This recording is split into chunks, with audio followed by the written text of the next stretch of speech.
How to wreck your metabolism in 4 easy steps. Ready, set, go. Listen, never cease to amaze me having conversations with people specifically around fat loss and muscle building and being more fit. And usually that's connected to looking better, right? So we want to look better. We want to feel better, but it's loosely or strongly attached, to looking better. And so people get on the kick. I'm doing it this time. I'm really doing it. I'm all in and I'm going to go after it. And they make these mistakes quite frequently. They're very common. And I guarantee anybody listening to this has done this or some of these things, maybe not all of them together, but at some point has been involved in this. So this should be very relatable. For anybody that's maybe toyed around with things, maybe not ever been committed at all, I guarantee you've done at least one of these things. And for anybody that's been doing it for a long time that may be hyper aware of these things, maybe this gives you a little bit better platform to have a conversation with that buddy of yours or that girlfriend of yours or whatever that's like continually seems to mess it up and won't get it. So we're just going to break it down really simply. So metabolism, just real quick, you want to talk about kind of what that is, because there may be just on a high level, kind of without overcomplicating it. What is metabolism? So essentially, it's how your body is going to convert the food that you eat into energy in one sentence. In the simplest terms. Yeah. There's a lot going on with that, right? Many steps. And without majoring in the minors here, I think it's important. It's important for people to have the basic understanding of what you just said. Like, what does that mean? I put food in, it turns it into energy. There are multiple steps. There's multiple things that have to happen for that to operate at the best level possible. There's lots of interactions chemically, hormonally, physically that happen within the body to make that process happen. And if you listen to enough podcasts and watch enough YouTube or enough Instagram or whatever else, you're going to hear all the different things and people digging into the weeds on that. But if you just understand that your body has to take what you put in, it's in a form of energy and it has to transfer it into a different type of energy for you to utilize, that's really what we're talking about here. So that's it on a high level. Mm-hmm. Yeah. So how do you mess that up, right? How do you mess up one or more of all of those processes that it takes in order to do that thing? Right? And there's a lot, but we can boil down to kind of like the 4 biggest things that we see people doing on a fairly regular basis, which continues to frustrate me, not because I think people are dumb, but because the message hasn't gotten across to everybody. And so it's worth talking about, and that's why we're talking about it today. So we'll just jump right in with step number 1 in wrecking your metabolism.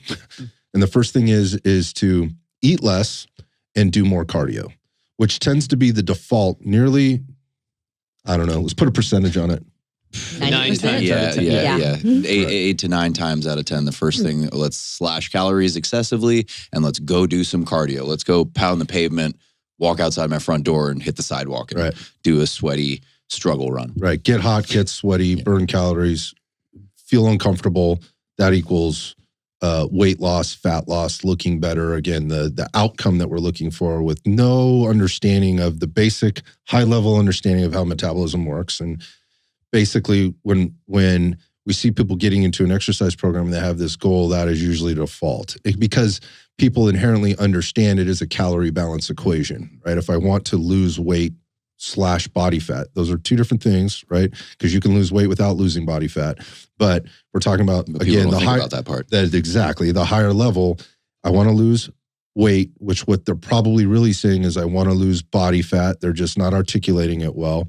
They understand the caloric balance equation that if I eat less, I will lose some weight. How that happens will vary based on how you may have wrecked or set up your metabolism for success and the rest of your body for that matter. When we talk about all the things that go into how are we creating this deficit. So eating less. It depends on where you're coming into this, because a lot of times the weight loss equation in the larger perspective means eating more, right? Yes, you have to create an imbalance, but immediately going to a caloric deficit when you might already be way below your, or just even a little bit below or at maintenance, whatever your maintenance caloric intake is, this may not be the best idea. It goes against conventional wisdom. I mean, I'm sitting here thinking about God. So I remember when I was in college, and I was a late teen. Well, it just made sense. If I wanted to lose weight, just kind of stop eating and then go run. Burn more calories and consume less. Yeah. Mm-hmm. Yeah. So there's things that happen in that. Obviously, when we're talking about eating less, what are the downstream effects of eating less? Not getting the proper amount of macronutrients we need in order to just fuel ourselves through the day, our energy systems, and our basic function. But also, how does that set up your hormones to do the things that you want to do in terms of looking leaner and feeling better and all the things that come along with it, to fuel your workouts, to fuel the things that you have to do during the day, and then more importantly, recover from all of those things, which is another very much overlooked thing. It's not in our list. We've talked about recovery a lot, but it's not included in our list. I think at the end of the day, it just puts you're running on low power mode. Like every system, it's like a ship running out of energy. It's going to start like transferring power from different parts of that system. So like I always think, even like things like people don't think about like immune function, like things like that start to run. If you're getting sick all the time, one of those factors could be that you're chronically under eating. Like things like, obviously we've talked about like libido and like sex hormones, stress hormones, obviously muscle mass, things, all those downstream effects. And I think the pitfall for people when they fall into this is most people, when they do that thing and they're in college and they jump on that, they see some progress of weight loss pretty quickly and aggressively, like right away. So they think this and you're must young be enough, and so you're not really worried about your hormones at that time. Exactly. And you're under sleeping anyway. So, I mean, really knowing how you feel with getting good sleep, I mean, chances are you probably don't. Yeah, you get the short-term result, and that confirms your bias going into 100%. it, that this is how I do it. But then we hit the plateau, and most people are either completely baffled and frustrated. Well, first, what they'll try to do is try to lean heavier into what worked initially. Yeah. So if I lost some weight initially because I ate less and I did more cardio, well, I guess I need to eat even less and I need to do even more cardio. And it starts because that vicious cycle. Yeah, and then we end up actually, unconsciously digging ourselves a deep hole to the point that we're plateaued out of our minds and completely frustrated, baffled.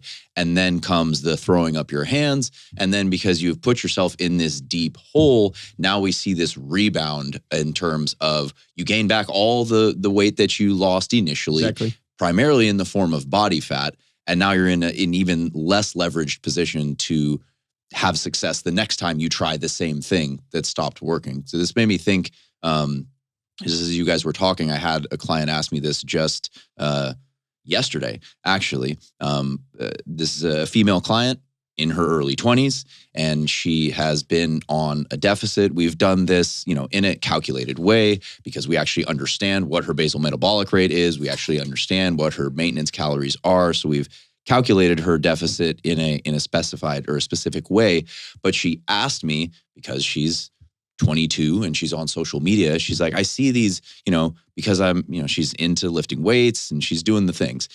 I see these influencers, whatever, these ripped fitness chicks on Instagram going through their daily diets, and they're eating 2,500 calories a day. And she was like, how is that? Like, how are they like lying or something? Like, how are they eating that much and they're ripped? It's a solid question. And and the way I explained it was they have gotten to what I kind of call like a metabolic tipping point where things begin to snowball in the right direction. They've been consistent and most likely planned for a long enough period. They've gotten their body composition to a point where they have this high percentage of lean tissue, low percentage of fat tissue, and their metabolism is just churning. And we can get into like what that actually means, but they have gotten themselves to a point where they have all of this lean tissue and they are expending calories very readily, and they can eat that much and still lose weight. And that was, she was like, how is this even possible when I'm struggling to lose just she's making incremental progress, couple pounds at a time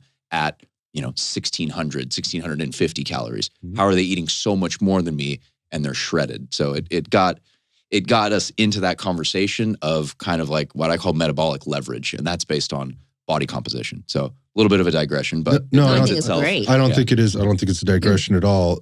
What you're talking about is low power mode is what you brought up there, Ryan, and which is a very natural process that the body will go through. It's recognizing I'm not getting enough, so I start to down regulate all the other functions that I can down regulate and still get done what you're asking your body to do. The same is true on the metabolic leverage perspective that you just mentioned there, Stephen, that you can still lose body fat or lose weight while you're eating in, again, many more calories because your body is now adjusted. There's been an adaptation to that as well. So it works both ways. So people understand the caloric deficit equation. They don't understand the caloric surplus for a while to get to a new maintenance to then be able to go into a deficit that you can leverage it at an even greater level. So again, that's my frustration is that, you know, a lot of times, and again, it's biased, but that you don't understand how your body works. And so I'm not beating people up that they don't understand, but I'm like, it's your fucking body. So again, if you're sitting in the car and we said, you know, and we're going through these points and your hand goes up for each one of these things, what's your deeper level of understanding of things? So we're trying to keep this high level, but you guys just went through a really good explanation. Just think, I go into low power mode. Is that where I want to be, right? At what point would you want to be in low power mode in your life? Well, if you're shipwrecked on an island. Yeah, I was going to say starving. Right? Yeah. And you're starving to death and there's lack of food and resource, then low power mode's a really cool thing. Keeps you alive. It's a survival mechanism, right? Well, I mean, it's funny. I've even add to that point of, and if you're on that island and you're running from the carnivore wildlife around you, your body's going to say, I need to shed this weight. I need to be really efficient. So I'm doing a lot of cardio, right? Not to go too far down that rabbit hole, but I think that's where the detriment of the cardio piece of this is. It's a catabolic activity. It's something that's breaking you down. And yes, it's an easily trackable and way that's effective at burning calories for a while, but your body wants to get at this. Hey, I'm going to do this thing that's telling my body to break down. I'm going to limit that as much as I can. I'm going to be as efficient as I can at this endeavor. So we're talking about the person who is shredded, ripped, which really what that means is a high muscle mass with low body fat is when their body's burning hot at that engine, right? At that position. So when you're doing cardio, it's telling you to get rid of tissue. It's getting rid of this because this is expensive. This is what burns a lot of calories. So that's where the detriment comes from that side of the the muscle loss that can come with the excess cardio. Exactly. Yep. So this gets further compounded with point number 2 in recommend your metabolism, which would be this concept of fasting, right? Or skipping meals, right? Again, this leads back to point number 1 of eat less, move more. Right. And we're moving more in the form of cardiorespiratory activity or more cardiovascular based activity, which it can and will become very catabolic at a certain point. It's sending that signal to the body to shed things, to downregulate, to move into low power mode. Right. And you can train yourself to be very efficient at that without losing muscle mass and stay very metabolically active and burn hot if you're planned correctly and you're getting enough of the nutrients that you need. So you're basically underfed and now overspending energy.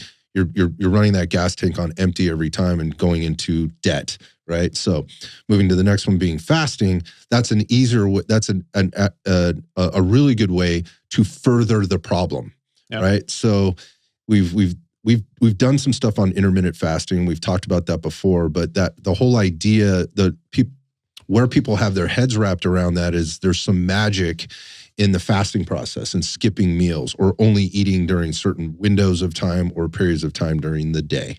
So skipping meals presents a whole downstream effect leading back to what we were just talking about in point number 1. But let's talk about the fasting piece now and kind of what's going on there, what people think is going on, which as compared to what might really be going on. And maybe how the confusion has been compounded through some of the things people have been hearing over the last few years I would say probably over the last 5 to 10 years where it's starting to get a little bit more popular. Yeah, intermittent fasting is definitely one that people pick up right away. And I think here's the scenario how it typically happens. We have someone who wants to eat less or lose weight or they want to lose weight and they know they need to eat less. And the idea that comes across their social media feed is some type of fasting, intermittent fasting. Okay, I'm not going to eat breakfast. I'm going to skip breakfast. I'm only going to have lunch and dinner. And initially, I'm starting to lose some weight. The number on the scale is going down. Maybe I'm starting to slim down a little bit. This is working. And what has actually happened is you have unconsciously entered into a caloric deficit. You have lopped off some calories and now you are eating less. Where it doesn't work is when somebody then they don't eat breakfast and then they're eating the same amount of calories in that, 8-hour window.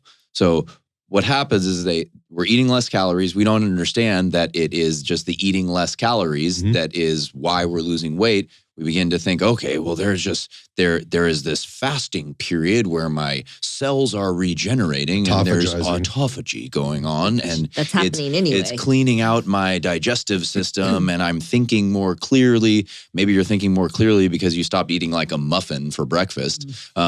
But that's somewhat besides the point.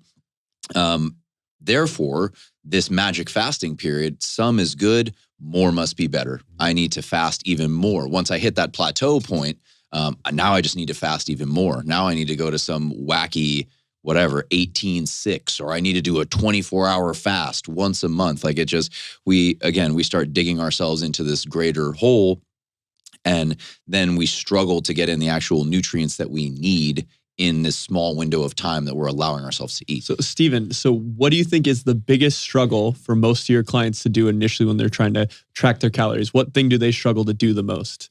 Get in enough protein. Yep. Yeah. So do you think it's easy to eat, let's say you're a 200-pound person or a 150-pound person and you're trying to get that amount of protein. Have you guys ever seen what 150 grams of protein looks like in one bowl? Yeah. Yeah. That's a lot of protein to eat in one bowl. Yeah. So you've skipped the frequency of the meals that you're eating. You're trying to cram it into this small window. Yeah.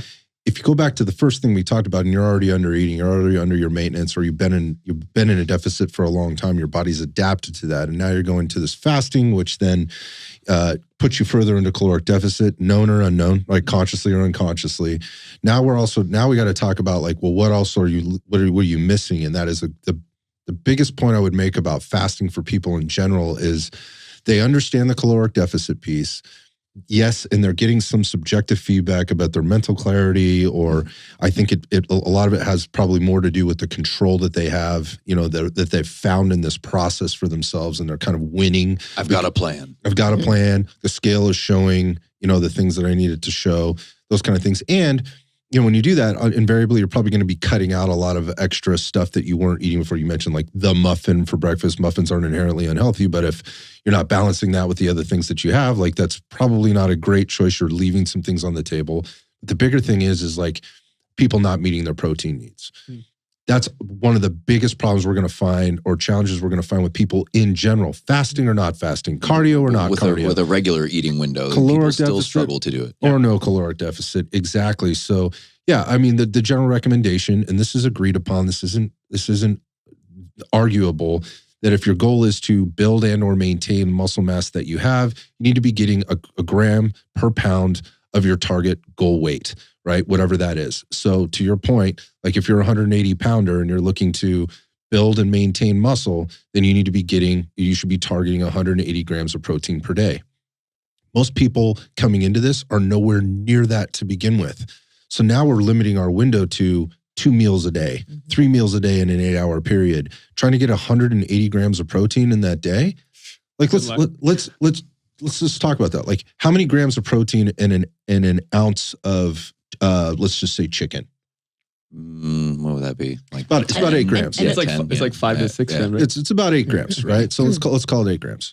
Right. So somewhere in that range. Yeah, we'll call it 5 to 10. I always go by 4 ounces. Yeah, because then we think about the different cuts. It depends on the cut, right? Like how much fat's there or whatever. That you're on board. Let's call it 8. Right. Okay. So if you need 180 grams of that, right, in a day, how much chicken do you need to eat per meal if you're doing it over 3 meals? So if it's 108, so you would need basically, right? What's 180 divided by 3? 60. You need 60. You need 60 grams of protein from your chicken coming in at every meal. Yeah. Right? That's a lot. So then break that down. Yeah, you're going to look, that's a lot of chicken that you've got to be pounding. 7 ounces per meal, approximately. Right. So, 7 to 8 ounces. And who's doing that? Right? Who I do that. Like I'm standing there, like, and CeCe standing at the scale, right? Like she's shoveling that in there. She's meal prepping on a nightly and daily basis to get herself out the door the next day. Like she knows what that is. Okay, so if you're trying to put all that, if you ever tried to eat, so people generally don't eat that much at one sitting. You put that in there. Protein is filling, right? if you're even just trying to make that, then what else aren't you eating, right? Where are you getting your carbohydrate from? How much carbohydrate? How much fat are you getting? Where are you getting that from? Where does that fit in? And is it reasonable to think that you're going to be able to do this sustainably over a period of time where you are consistently, the most important word in all this, hitting that 180 grams on a daily basis to stay at maintenance and or build muscle? The answer to that question for the majority of people out there is no, it is not. Ask me how I know, because we see this happening all the time. That is not to say that it cannot be done and that people aren't doing it, but the percentage of people that are actually being successful with that is very low. It may be the influencer that you see on Instagram on a daily basis who's able to do this and has hacked their way through figuring out how to make that work for them. Where are they getting that protein from? If it's 180 grams and they can't do that much protein at a sitting, how much are they getting from supplementary protein powder? I'm not saying that's bad, but like, what do those ratios look like? And what have you set yourself up for in terms of sustainability? I don't think it's a good long-term success plan. And I think even from like a psychological, and there's even like a hormone perspective as well, of like what this teaches of almost like, we talked about like restrict and binge eating. And so like, I can even think of that when there's days when I haven't eaten enough and I'm home cooking dinner and you're like cooking your dinner, but you're just starving while you're doing it. What are you going to grab? You're going to go grab that bag of chips in the fridge or in the cupboard, right? You're not going to go grab a whole chicken breast and munch on that while you make dinner, right? So I think that's also makes it even harder to get through that macronutrient breakdown that we want, because you're going to just binge and eat and just go ravenous. And that's where you're almost talking about the people eating the same amount of calories, even though they're restricting their window. Yeah. And that's where that happens as well. Yeah. And that you hit the nail on the head in terms of people over consuming because they haven't eaten. And people don't do this not just necessarily because they're intermittent fasting, but because they had a very busy day at work and they weren't able to have lunch. They ate maybe some type of small breakfast at 8 a.m. It's now 6 or 7 p.m. and they've hardly eaten anything all day. And they're just ravenous and they're just going to smash whatever is available versus making a little more mindful choice. So yeah, it can set you up for, that restrict and binge cycles where you're sabotaging even the caloric deficit that you didn't even know you were creating via the fasting. Yeah. I think this is the pitfall, again, that people run into, and it may first Rue under the table had the cord wrapped around her neck, and then CeCe got the cord wrapped around her neck, trying to untangle her. Sorry. Again, the pitfalls, the downstream effects of this are that what you've done is you're already in a situation that could be tough for you to maintain or tough for you to obtain first and then maintain. And now you're compounding these things. And I think the point about the fasting is there's an argument to be made about the value in fasting. And let's think about this for just a second. And that is, fasting is like the oldest diet in the world, right? If you just go back in history, any culture, right, particularly on like the religion or spiritual side of thing, there's a fasting component involved there. And it is really more about kind of doing something hard, reaching a specific mindset, being at a place where you are maybe more open to receiving information, message, and being able to connect with different things. Okay, all valuable stuff. I'm not taking away from that. But when it comes to what we're talking about, metabolism, that is not something that they do regularly on a consistent basis. It is done during periods of time. So just looking at kind of where it came from. Again, a lot of research, a lot of studies around fasting. Initially, it came out, those things were a little misrepresented. I would say very misrepresented. And in terms of what was actually happening based on the subjects that they were studying for the time periods that they studied them for, and what were the longer term effects of that. So I try not to get wrapped around the axle on that stuff, because what are you missing, or what are the other major components or downstream effects that happen for people landing in this camp and thinking that it's the right answer? I think you guys covered it pretty well. I don't think there's much more to say about this. So just be careful. Understand what your needs are, going back to your awareness of, and your client's awareness of where she is, kind of in her journey here, and what she did to ramp up her caloric intake to maybe reach maintenance, to then maybe fall back into that deficit, and that how we need to do that again. There's going to likely need to be a step in and out. Yeah, we're going to have to come in and out of that. Fasting is one of those things where it leaves you less flexibility. Much less flexibility and much less room for forgiveness on things. And from an efficiency perspective, just go back to the macronutrients that you're pulling in.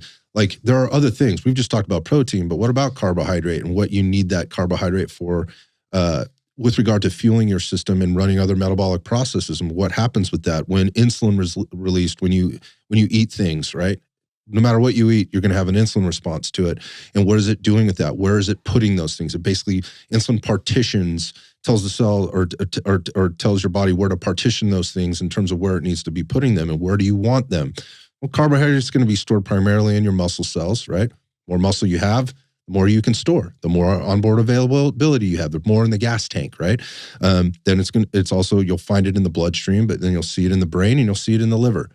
Most people are never getting into their stored liver glycogen. They're not if you're doing that, it's like you're at an extreme, right? You're starving on that island, or you're starving on that island and you're running from that tiger, right? That's trying to eat you, kind of thing. This is different than the pain cave, right? That you might get in a workout. Like most people are not getting to stored liver glycogen. You wouldn't want to. If you're doing that, it's detrimental to what you're likely trying to obtain from actually doing the workout. This point being is, if you're trying to onboard all of this stuff, like, are you getting the proper amounts of things to get done what you need to get done from a performance perspective or a physical perspective in order to reap the rewards of the work that you're putting in? And in this case, what we're talking about is this weight loss, fat loss, type of cycle. And in case it wasn't already said, this just turns into a vicious cycle of the up and down, under maintenance, deficit, back up to not near, you're trying to get back to maintenance. What is it? I don't know what it is. Then you binge, you're in a surplus. And if you expect to have long-term, sustainable results there, understand how your metabolism is impacting that. So without getting too deep in the weeds, anything else we want to say on that with regard to fasting? No, I think we covered it. All right, cool. Next thing would be leaning on endurance training, right? Different than cardio, but the majority of your workouts coming from endurance training in terms of the impacts it can have on down-regulating those metabolic processes and going into low power mode. You already touched on a couple of those, or one of those specifically, Ryan, and that was the catabolic impacts of endurance training. So when we talk about endurance training, we're talking about longer duration, cardiovascularly based training. So we could use things like running, cycling, swimming. Those are easy ones, or relatable things. Those are basically what's happening there is you're stimulating the body to have to use a fuel system and get deep into that fuel system in order to maintain that bout of exercise or whatever the thing is that you're doing. What it's not sending is an anabolic signal to the muscles that you need in order to run your systems metabolically, store certain things, and be ready for you to run from the tiger, but also do the next running session or do the next swimming or cycling session or whatever else. The point there being is what you're doing is you're switching on a hormonal response. You're sending a catabolic signal to, I need to find energy somewhere, right? And I need to partition things a certain way in order to maintain this thing versus build this and maintain this other thing at the same time. So it's a very different response. And again, people will lean on this, not to be confused with cardio, because they're synonymous in a way. That's where the majority of their exercise ends up leaning. And they may be doing this unknowingly in thinking they're doing the right thing. No, I'm lifting weights, right? I'm resistance training. Are you though? Right? Yeah. Are you? I mean, it's kind of even those examples you gave, but even with that, like, I'm lifting weights, like I'm doing cardio with weights. So I think people chronically underloading, doing way too much volume, having no rest times. There's a lot of other companies and organizations that kind of build their model around this, like the Orange Theories and different, companies like that. That's where there's that model. And I think that's where people, they think, and they almost view themselves as like, I know not to just do cardio, like we talked about earlier, where they're not just doing the running. They are thinking like, oh, I'm lifting weights, but are you actually getting an adaptive response for an anabolic response, right? Is it really actually something is it just building up your work capacity, which a lot of endurance training will do, or is it actually building muscle? And that really only comes from like progressive and intentional resistance training getting stronger over time. And that's where those things where you go and you grab your 10-pound dumbbells and you do the same exercise you've done every single week. You're hot and sweaty. You feel like you're doing work, but it's not sending those signals that's building your body up where it builds that burning engine. Like we talk about those like influencers earlier that are eating all these calories, they have muscle that they've built up doing these things as progressive strength training that builds up and has this engine burning hot in the way that we want. So I think that's where that pitfall is like, oh, I'm not doing cardio, but like you're not actually building up either. Yeah. I think I'm doing the right thing, but I'm still not quite doing the right thing. Exactly. To make it really clear, just because you have a dumbbell in your hand doesn't mean you're sending a muscle building response. We just did a podcast on this with regard to the foundations of actually building muscle and strength. Yep. There's a lot of knowns there, right? And again, going back to that term conventional wisdom, people understand this, but somewhere and there's a disconnect between I'm at the gym doing, I have dumbbells in my hand in this workout session. You mentioned one of those Orange Theory, F45, Barry's boot camp, things like that. Like, how is the exercise actually being applied? How is the loading being applied? How am I managing my rest times in order to reap the rewards of whatever work, whatever stimulus I'm trying to give my body? And what you end up doing is you're doing cardio with weights. Yeah. That's what it ends up being. So it winds up being endurance training for weights. There's value in this. I'm not saying there isn't. If you're looking to build capacity, look, if you're looking to build tissue resilience, there is a lot of good stuff there. But where does the majority of your training lie, or the focus or emphasis lie with regard to your goals as it relates to building muscle, losing body fat, being resilient, all those things? And I think where you're talking about, there is value in it, but I think is your training staying there year round? That's where the biggest issue comes. It's not that there's not merit in that. 100%. It's like there's merit in doing cardio, but if that is where your training is staying year round, it's the thing where you're spinning your wheels. It's like where I lost my 20 pounds, I gained my 20 pounds, I lost it because you're doing the same thing over and over again, which is the definition of insanity, right? So if you pile points 1 and 2 on top of this one, point number 3, you can see how this is bad, right? I mean, this is setting you up to be problematic in terms of having a well-functioning metabolism, right? That is, again, sustainable and gives you flexibility to do the different things you may want to do through your life, right? But more specifically with exercise, performance, longevity, and aesthetics. So that was a really good point. I just want to come over the top on, and that is tons of value in that type of training, depending on why are you doing it, right? And how long are you doing it for? And are you achieving the things that you think, actually achieving the things that you think you're achieving, right? And again, if you go back to all the way to number 1, and the only goal is to burn more calories, quote unquote, move more, great way to do that. You can move more, but understand the downstream effects of doing that at multiple different levels. If the goal is a long-term sustainability to being healthy, being able to have flexibility in how much muscle I want to put on, or how much fat I want to lose, or how I want to perform from an energy systems level, what that sets you up for, if you're not careful, is low power mode. Yeah. Right. And I think we've made a pretty good point that low power mode is not where most of us want to be. Again, it's more, think of that more as a survival mechanism and a last resort that we don't necessarily want to be in. Now, there are endeavors, bodybuilding kind of being one of those, which drives a lot of this, and will certainly drives the next one we're going to talk about, point number 4. But bodybuilding, I think, has really pushed this, and not in a bad way for them. They get to low power mode, right? When you start to reach those low levels of body fat, that very minimal energy intake in order to achieve the physique and maintain the performances you need to perform in order to step on stage, look the way you do, yes, you will reach low power mode. Ask any bodybuilder that's ever stepped on stage and is actually competitive, right, with the other competitors that may be up there, and they will tell you they don't feel awesome. They're the most depleted they could possibly be when they get on stage. And then what do they do following that? Refeed. They refeed. Like, not eat like an asshole. Some of them will. Some of them do. I had my own experiences where I did, and it was detrimental, right? But the point of that is they refeed. They have to refuel that system. They have to build back that metabolism. And because if they've done it in a well-planned, organized way, as you were suggesting you and your client have been working, that your body can leverage that, right? It is like hungry and ready to put on more muscle, right? It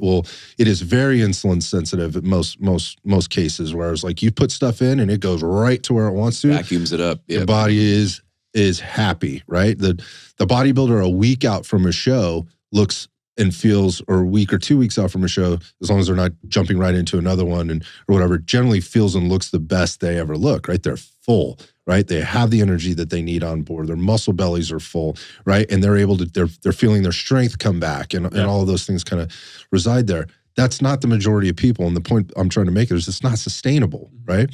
It is for them because they're well planned into and out of that.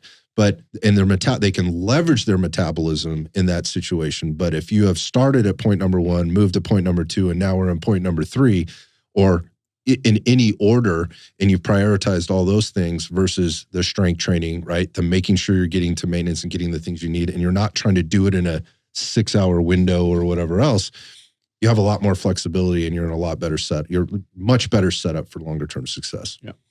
All right. Last thing. It's a super popular one, kind of globally right now, but there's a few things to talk about, and that is moving to some type of supplement or pharmaceutical in order to speed up the process of fat loss or weight loss. And there's a couple different avenues we could go down here. One of those would be, let's start with the pharmaceutical piece, because it's super. When I say that, I'm using that term loosely because I think there's some looseness around it, at least for now, in terms of things like Ozempic, Wegovy, the Mounjaro, the peptide stuff, which is very unregulated.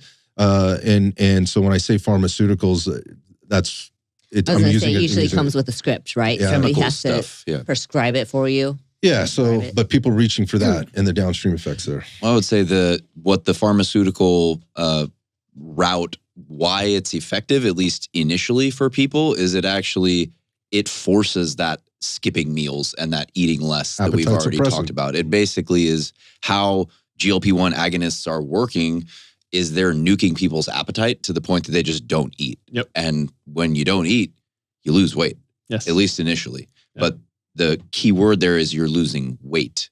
You probably are losing some fat.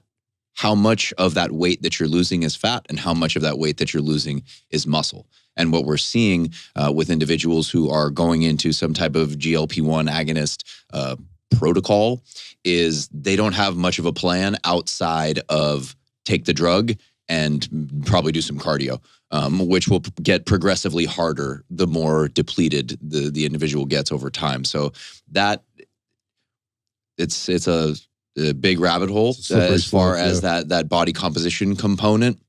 But when we're losing weight, we want to maintain as much muscle mass as possible, because when I'm just losing weight generally, when I'm just losing all weight, I'm losing fat, I'm losing muscle, I'm just getting more and more depleted. Yes, you may see the results that you're looking for on the scale, but you're not going to feel very good. You may not actually look very good. You're just going to look skinny or skinny fat, potentially. You don't have any, tone. The word that everyone always is looking for is I want to get toned. You see these individuals just looking very flat, just looking emaciated. Depleted. Yeah, depleted, emaciated. Like you don't look healthy. You just look skinny. You don't look healthy. So that is a route that a lot of people are going to.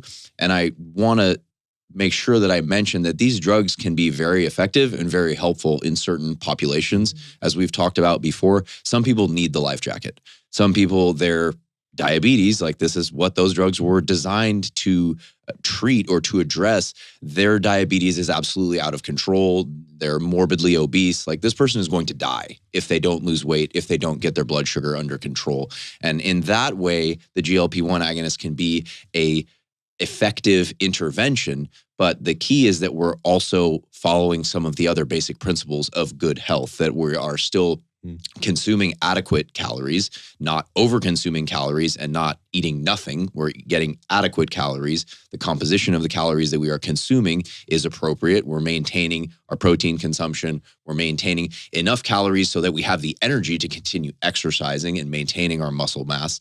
But all that stuff's hard. I just want to take the drug and just lose weight. It takes effort. And you can't tell in my clothes that are smaller. You can't tell that I'm emaciated and depleted because I look slimmer in my clothes that I appear in public. Oh, wow, Peter, your shirt is loose on you now when it didn't used to be.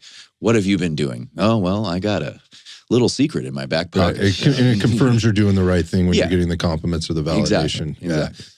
Yeah. So similarly, the other thing that folks will do is they'll move to like using stimulants, right? And when we talk about that, there's a few different ways to kind of break that down, or categories that we can kind of look at. But things like fat burners, right? They're reaching for a supplement to accelerate some type of physical result. And again, the majority of this generally centers around losing weight, losing body fat, and the downstream effects that those can have. But like with any stimulant, when we talk about it, I'll have, and Stephen, you can kind of jump in here in a sec, but one of the immediate effects that you'll get from those stimulants is a decreased appetite, right? So it goes all the way back to the caloric deficit, skipping meals, right? The fasting thing or whatever. And then we just tack on the cardio and the endurance heavy emphasis on your training programs or whatever else. What are we doing there? How could that be setting you up? So what are you actually getting from these supplements? Again, it seems like the easy ticket. It seems like if I buy this and I make this investment and I put it in me, I should get this outcome. Let's talk about that for a second. So when we talk about fat burners, because you'll find those there's a huge wall of them in every supplement store that you ever go into, whether it's on the e-commerce or it's walking into the storefront. What is a fat burner? Like, what is it in there that actually burns fat? Well, first I'll talk about how we arrive at the fat burner in terms of in my experience, people reach for the fat burner not first. That's why we've kind of done these things in a particular order. They've probably done the eating less. They've probably done the more cardio, maybe the over-reliance on the endurance training, et cetera. And now they're in low power mode. They're in low power mode and they've plateaued. That initial weight loss that they experienced, that has leveled out. And I'm in low power mode. I'm finding it harder and harder to get through these workouts. I need to do something else. So now we reach for the fat burner, a stimulant fat burner. All of a sudden, this gives me a little bit of pep in my step, and now I can get through my workouts maybe a little bit easier. But it's basically you're just kind of like weekend at Bernie's, like propping up your emaciated body with the fat burner. But to answer your question, when it comes to like a fat burning supplement, most of the time there's going to be some type of stimulant component. So great when you're in low power mode and you have no energy because you're not eating and you're overtraining. It might have some type of thermogenic component in it, which the thermogenic component, it might make you sweat, it might make you feel a little more hot. People think, okay, I take this fat burner and it's going to go inside my body and it's going to find the fat. Yeah. And it's going to sweat the fat out. Yeah. It's going to burn up the fat because it's a fat burner. And then when I'm sweating because I took this GBB, whatever, like thermogenic, that is the fat leaving my body. The liquid fat. This fat burner goes into my body and it liquefies my belly fat and I sweat it out. No, you're artificially stimulating the CNS. Is what you're doing. Which is interesting. I laugh at that, but I cannot tell you how many people still think that. Yeah. Oh yeah, for sure. Like, that's why we're talking about I know. this. I mean, I know it's weird, but like that's an actual. The more I'm sweating, the more fat I'm burning. Yeah. No, you're just getting more dehydrated. Yes. So there might be that thermogenic component in there. The stimulant may have an appetite suppressing effect. There may be some other appetite suppressing ingredients in there. Sometimes if they're trying to be clever, they might put some type of like a blood sugar regulating supplement in there as well, or ingredient in there. I'm trying to think of what else you might find in a typical fat burner. Those are really the big things, some type of stimulant component, some type of thermogenic component, some type of what was the third suppressant. Appetite suppressant component. Yeah, blood sugar regulator, something like that. And the idea is, it's either melting my fat away or it's burning more calories. So like somehow taking this supplement is going to increase my calorie expenditure. It's going to increase my calories out. So it's making my cardio more effective. You know what else does that? Food. Yeah. Food does that. Right? Food, having more muscle mass is going to increase. That's the other thing. Yeah. And sending an anabolic signal to get that metabolism to do the things that you want to do. Well, and I love what you're saying. It kind of gives that initial pep in the step. And I think where all these, to go back, where all four of these points where people fall in these traps is they see success initially, but is it sustainable and is it repeatable and is it something that they can continue, for a long period of time? That's so kind of you might drag yourself up, weekend at Bernie's, your body, you may lose a little bit. That may help you get another 5 pounds when you start taking that supplement, but is it actually helping you, or is it just digging you further into this hole? Yeah, if you have 50 pounds to lose and you do all these things to lose the first 15 pounds, what have you left yourself with? You've left yourself in a massive gaping hole. Like, good luck now, man. You got a lot of work to do to untangle this sticky web. And you've also hit the easy button, like with these type of things, specific to the quote unquote pharmaceutical or the supplements. And you've already exhausted that. We talked about the life jacket effect of like a drug like Ozempic, as it can help those that are in a really dire situation, right? Or a very specific situation. But if you're not that person and that's what you're reaching to right now, understand what you've done. You've done. You have created a platform that is not going to be successful. How do we know this? We are seeing it in spades, right? That there was research was like, this is not going to be good. And we talked about it when, quite a bit when it came out, and it's come up again. And I said, let's revisit this in 6 months. We didn't have to wait that long. Like the peer-reviewed stuff that's coming out is pretty much unarguable. Like, it's not debatable. It's not good for most people in terms of the muscle wasting that happens, and the deeper hole that's dug people into. At the same time, we're seeing really positive effects on those that needed that life jacket. But the downstream effects of both of those combined with one another is now the people that need that life jacket can't get that shit because it's not available to them, right? And or there's actually more than I was just talking to a paramedic that works out on the East Coast, and him running into people in the field in their own homes that are in dire circumstances right now because of the negative metabolic impacts that drug is created for them. And these were people that needed it, but didn't balance the other things that you mentioned, which was the other healthy lifestyle balance that needs to come along with it. And they can't get the drug. And they're being taken to the emergency room for side effects, right? And downstream metabolic effects that impact all kinds of things, the cardiovascular system, the gut, and even the brain. It's bad. So anyways, go on with the fat burners. I guess my question was, what in those supplements is actually burning fat? And the answer is nothing, really. Yeah. I mean, there's some ingredients that, they'll try to make claims like, oh yeah, this is actually increasing lipolysis. This is actually increasing fat burning. If anything, it may be facilitating you to work out a little bit harder. Yep. So again, when you're in that low power depleted mode and you have no energy, it might again kind of just force you through a workout that may increase caloric expenditure. But again, that's not sustainable. So I only would ever, party foul. I would only ever recommend those types of products for maybe your bodybuilder, right? Maybe your bodybuilder or your physique competitor that has been on a well-planned protocol for several months, and they're looking for that last little margin, or last half a pound, or something. Or like I'm 2 weeks out or 1 week out, and like, dude, I'm dragging ass, and I can't get through my last workouts. Like, okay, well, here you go. Here's a pep pill for the next 2 weeks. For the next 2 weeks. Exactly. To go back to the point when we talked about that population prior, is that's not most people. That's not you. It's a very specific group. It's a very So I would rarely recommend those to people, but that would be the demographic that I would tend to recommend those to. And a lot of times too, some of them are like so high stimulant. Some of these individuals who are very overweight probably have metabolic dysfunction, heart issues. I'm like, do not take that. That's not a good like thing. You already have high blood pressure. You already have cholesterol issues. You might have some other cardiovascular concerns, clogged arteries. Like, don't take that. Do not take this super high stimulant fat burner. So yeah, there was a very, very small audience for those. I don't have a ton else to say about the fat burners, other than it usually is coming when you have already gone through these other metabolic sabotage, and you're reaching for the fat burner because you're just dragging and depleted. Yeah. I think just wrapping it up, I think the thing to note here, walking away from this, if you've kind of listened to those 4 points and maybe fallen into those traps, one or more of them, or you're in them now, understand this: metabolism is not mysterious. Right. It's if you take a step back and take away all the things that we've just kind of thrown out in front of you, and you just look at it in a very high level sense. Understand this about it: it's very plastic.